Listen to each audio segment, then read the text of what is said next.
plays for the county's Manukau at right, that's where he gets his seat. Ladies and gentlemen, please welcome Doug.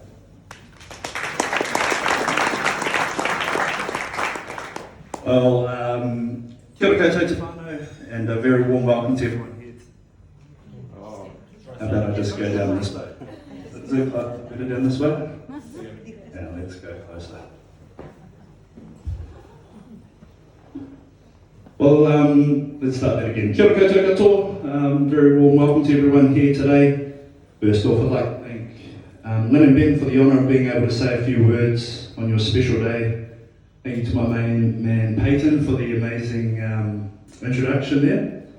Also thank you to the Settlers Country Manor for allowing us to celebrate such a special occasion along with family and friends, especially during such unpredictable times.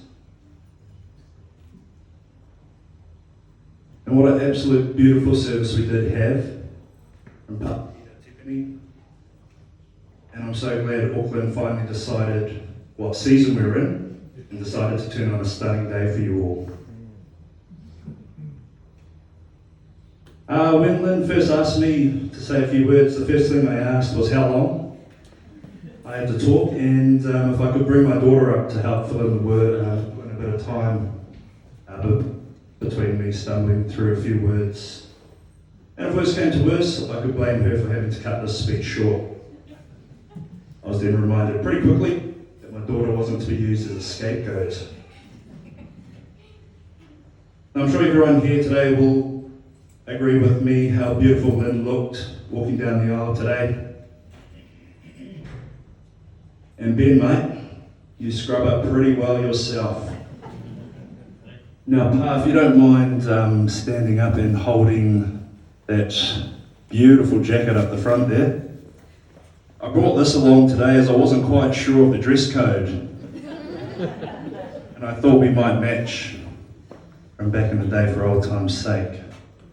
Kia ora, Pa.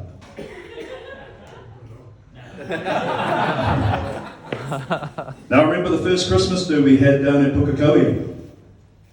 And I mean this with no disrespect at all, but the saying, can you spot the black sheep? Well, it definitely wasn't this on that occasion. One thing I've always admired about Ben was the ability to be able to relate to everyone and fit in so well. I mean, the first time Ben met Brian and Yvette, we ended up playing beer pong. And I couldn't have thought of a more appropriate way.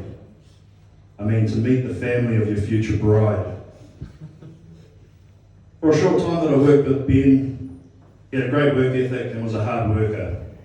It's been great to see him move into different roles and remain humbled when acknowledged. It's been a privilege to see how much love Ben has for Lynn and her family.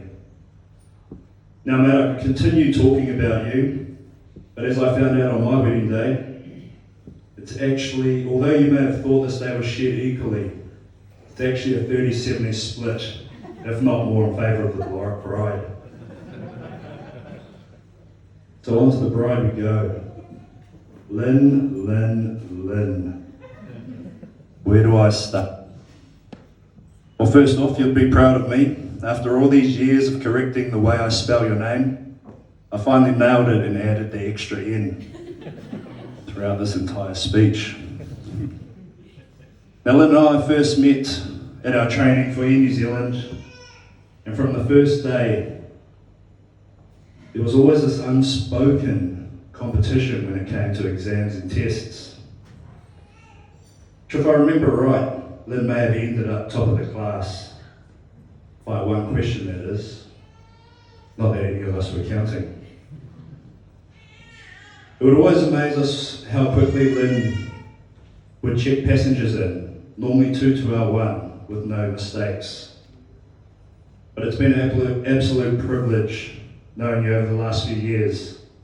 Lynn always came across as a confident and independent person at work, and should be the type of person who would do anything for her family and friends. That's someone we could always count on. Now, Lynn asked me to give a few words of wisdom, and I'm not going to lie. Happy wife, happy life. was my first thought, and mate, it's true. My father-in-law said one of the most stressful times in a marriage is when you have kids or when it comes to money.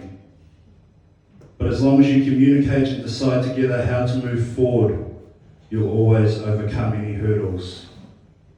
Communication and being on the same page is so important to a successful marriage. Well, this is from my relatively short experience anyway. You both have amazing role models in your life, from your parents, Brian and Yvette, Michael and Barbara, which I'm sorry I have not met yet.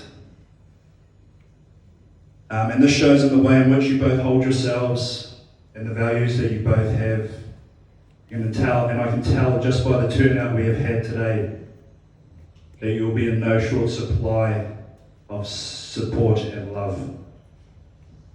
And all of this will help going into the next exciting chapter of your lives. Now, one last thing before I get kicked off for talking too long is don't forget to take 5 minutes or so for yourselves before this night is over, to walk around this beautiful place where you both just go away together and take the time on this amazing occasion, and take in this time, of this amazing occasion, as this is a massive milestone for you both. And because before you know it, it'll be over in a flash. Kia horo te marina, kia whakapapapau nomu te moana, kia tere te karohia horo, kia mau e tau huarahi. May the calm be whispered, may the surface of the ocean glisten like the green stone, and may the shimmer of summer dance across your paths forever. Please can everyone stand and raise your glasses and toast the bride and groom. To Lynn and Ben.